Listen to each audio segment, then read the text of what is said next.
This week on Jerusalem Dateline, Lebanon faces its worst crisis in decades. What will happen if Israel's northern neighbor falls? Plus, nuclear experts warn about the dangers of re-entering the Iranian nuclear deal. And archaeologists unveil a wonder from the time of Jesus. 15 years ago when I started guided here, I was standing above us and saying, you know, underneath the arch, there's something. So now we are inside that something. And Passages, the program introducing young Christians to Israel. This is the place where our faith as Christians was born. This is our heritage. It's our spiritual heritage. All this and more this week on Jerusalem Dateline. Hello and welcome to this edition of Jerusalem Dateline. I'm Chris Mitchell. Lebanon, once known as the Switzerland of the Middle East, is now on the verge of economic and political collapse. The fall of Lebanon could have disastrous consequences for Israel and the greater Middle East. Recently, these Lebanese demonstrators blocked the main road to Beirut's airport to protest the abysmal conditions inside their country. All the people are hungry and no one has anything to eat. No one can do anything. There's no electricity at home, children need milk, and no one can afford to buy it. That's why we're here. Lebanon's worst crisis in decades includes no functioning government, a national currency freefall, and growing national debt. The world witnessed the catalyst for this disaster last August when this explosion rocked Beirut, sending shockwaves throughout the country. Now, people must wait hours in line for fuel, and that's when it's available. Blackouts occur daily to save electricity, and many hospitals don't have enough medicine. Lebanon's caretaker prime minister is pleading for help from Middle East nations, the UN, and the international community. To help save the Lebanese from death and prevent the demise of Lebanon. Lebanon is a few days away from social explosion. The Lebanese are facing this dark fate alone. Lebanese expert Orna Mizrahi blames the situation on the combination of political turmoil, economic corruption, Hezbollah, and the COVID pandemic. She says the main problem, however, is a dysfunctional political class. We have a very rich elite of all sects that is combined. There is a combination of money and political control in Lebanon, and they are doing nothing to help their own people. They are deteriorating day by day till the situation that we have now. Hezbollah, led by Hassan Nasrallah, is the strongest power in the country, given its dominant military. Nasrallah wants Lebanon to shun the West and turn solely to Iran for help. Israeli Defense Minister Benny Gantz recently offered to send humanitarian aid through the UN, although it's unlikely Lebanon will accept the offer. Israel and the region now face a worst-case scenario. That Lebanon will not fall in the hands of Iran. The international community will do nothing. It will worsen.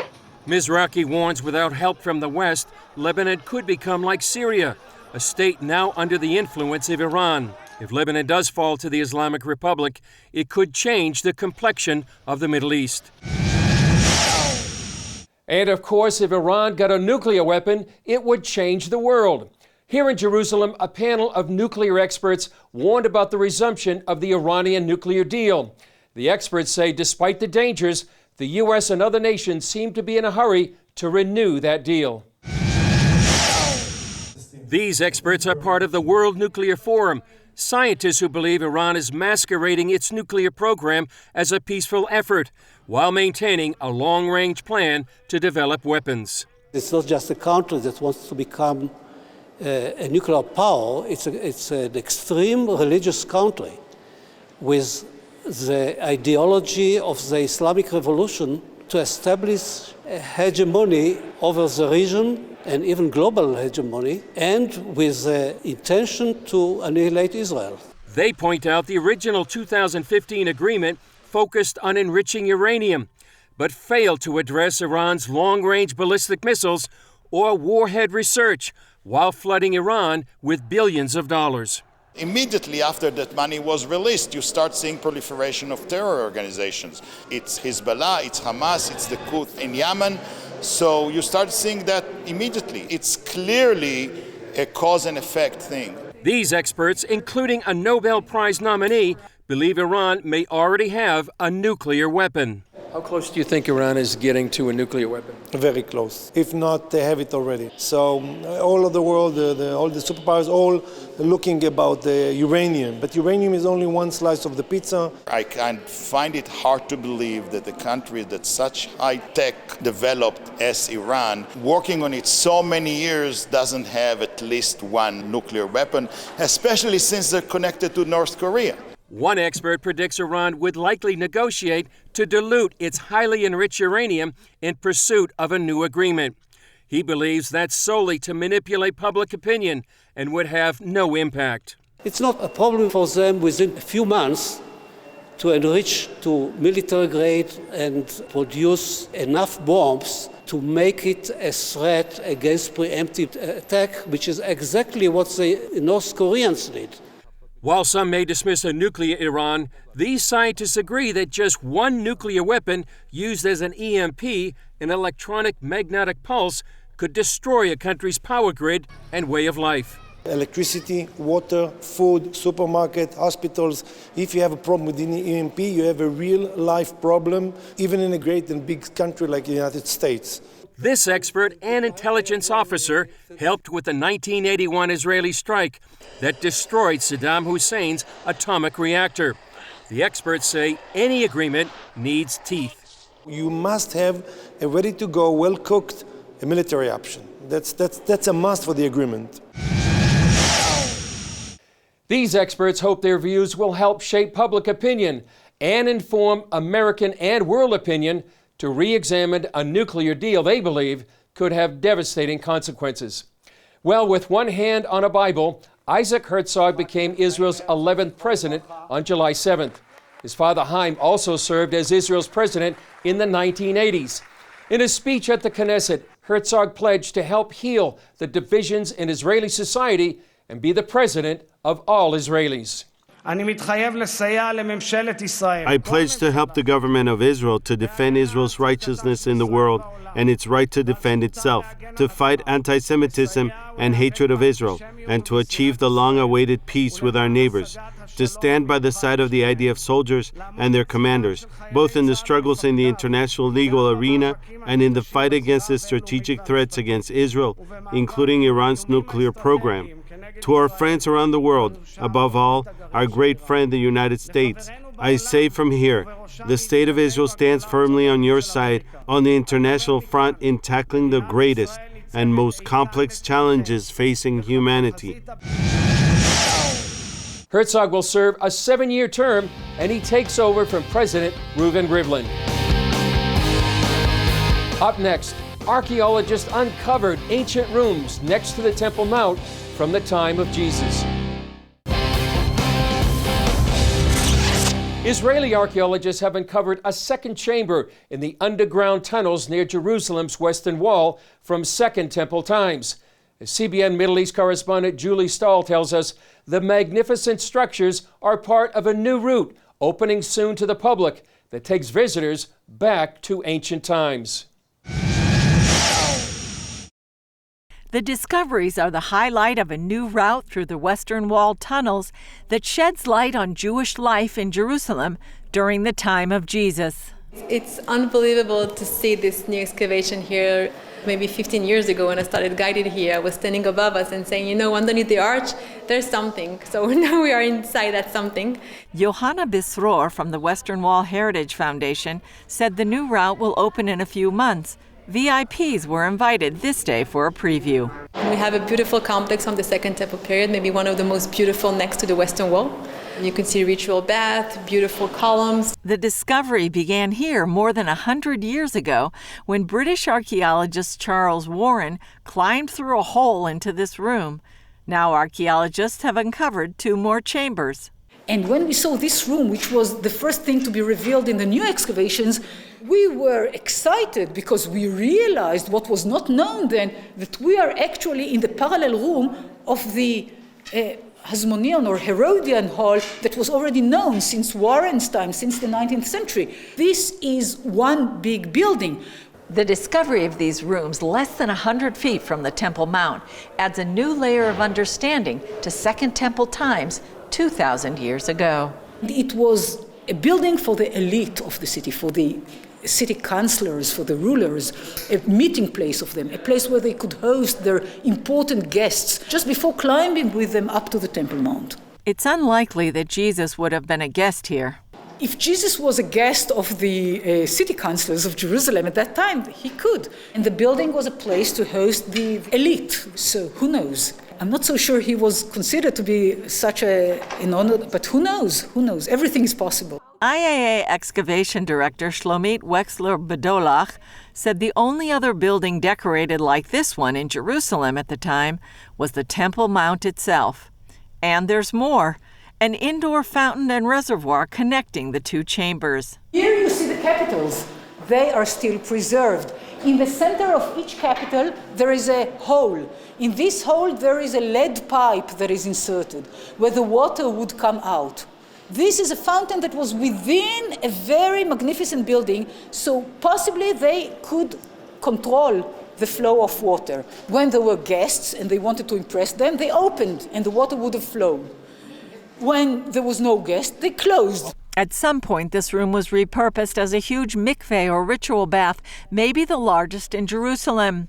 Archaeologists say it may have been shortly before the temple was destroyed and the Jewish people scattered in 70 AD. 2 weeks before the 9th of Av, the Hebrew month of Av, which is the day of the destruction of the Second Temple, for us to reveal that today. And maybe let's learn from the past and just learn something for the future. That's something very moving for us. Julie Stahl, CBN News, the Western Wall Tunnels, Jerusalem. Coming up, an exclusive interview with Hananya Naftali, one of Israel's preeminent social influencers.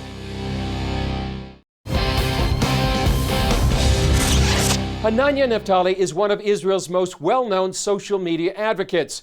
We talked with Naftali about the battle of truth he wages on behalf of the state and the people of Israel.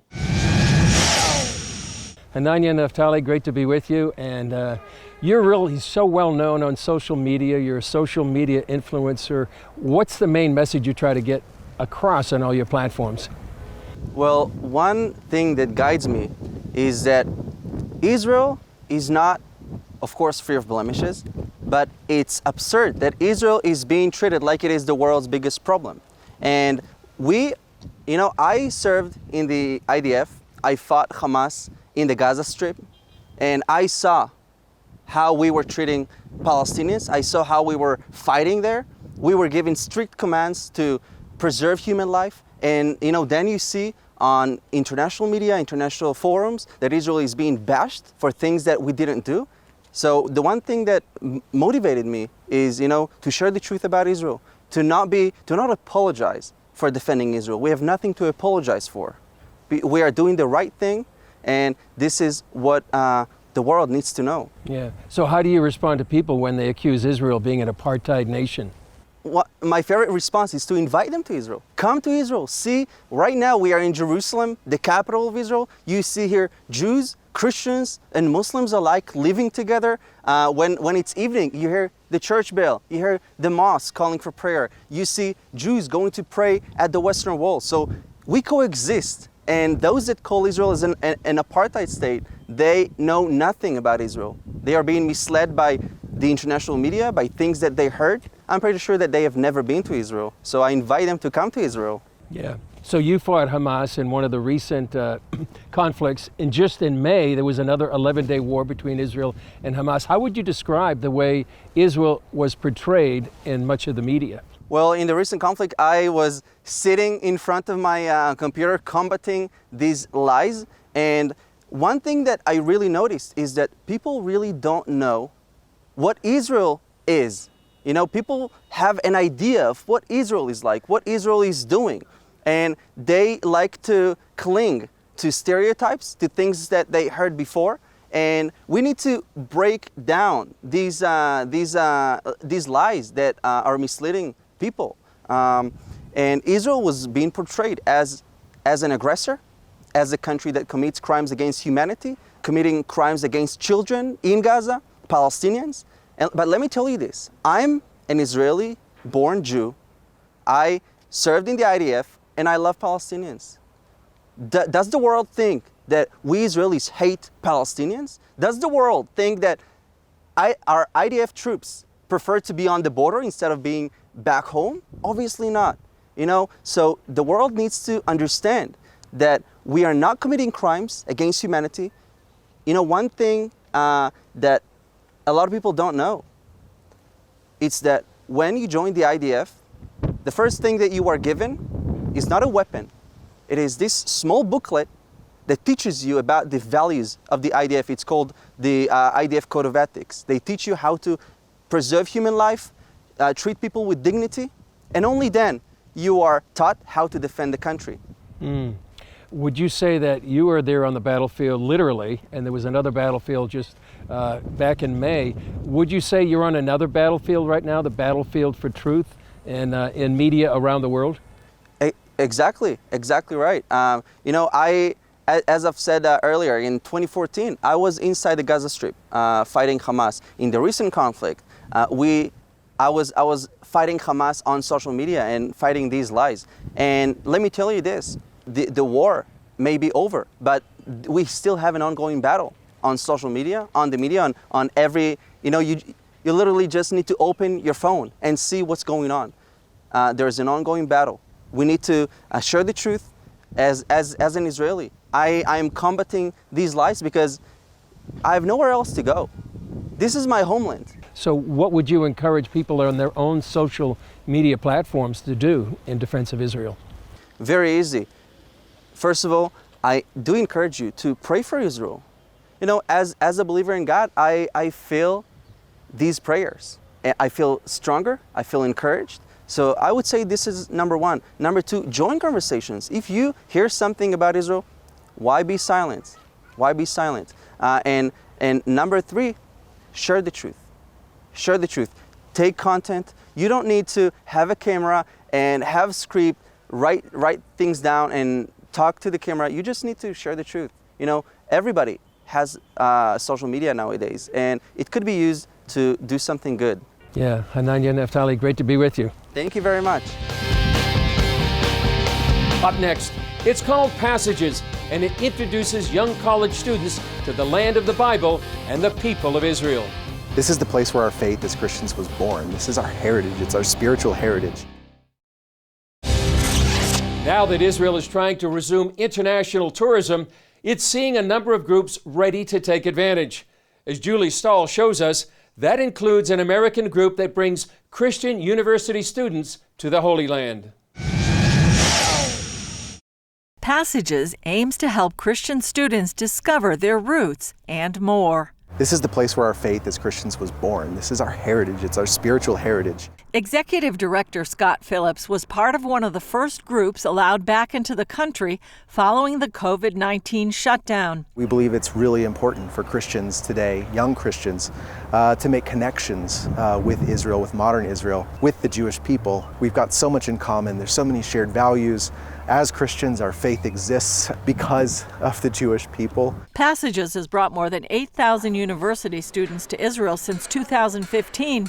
Now they hope to bring another 3,000 within a year. Passages is an organization that it's not just a 9-day trip to Israel. It truly, I've been involved with many organizations all across the world, and Passages, more than any other, invests in their alumni. It invests in the future Christians of America. This was Kennedy Lee's third trip. It's the same in the fact that everyone is out and about in the streets. Everything is so lively, everything is moving, and people really feel alive. You can feel the spirit of the people of Israel. But there are other things that have affected Israel too.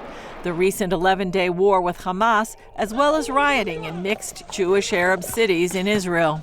Israel, the people of Israel, have had a really hard last year and a half. Of course, the world has. But on top of that, a month ago, with 4,500 rockets coming out of Gaza from Hamas into Israel, of course, all of the domestic conflict happening, the riots and so forth in Israeli cities throughout the country. We talked to a mother in Lod who tells us that she moves to this community specifically to raise her family, a place where Arabs and Jews live together in peace and coexistence, and now it is hard to look at her neighbors. That's heartbreaking. It's just something I never expected, and that even 2 years ago it seemed like it would be hard to hear that in Israel. So I think that's something that is different and I maybe wasn't ready for.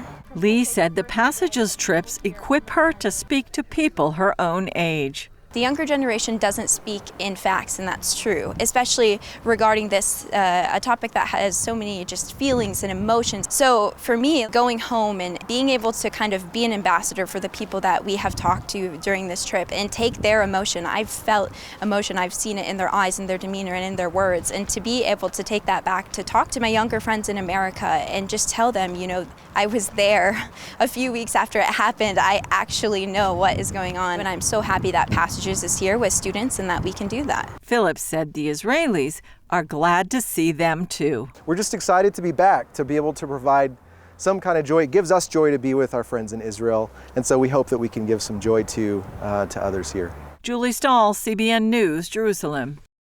Well, that's all for this edition. Thanks for joining us. I'm Chris Mitchell. We'll see you next time on Jerusalem Dateline.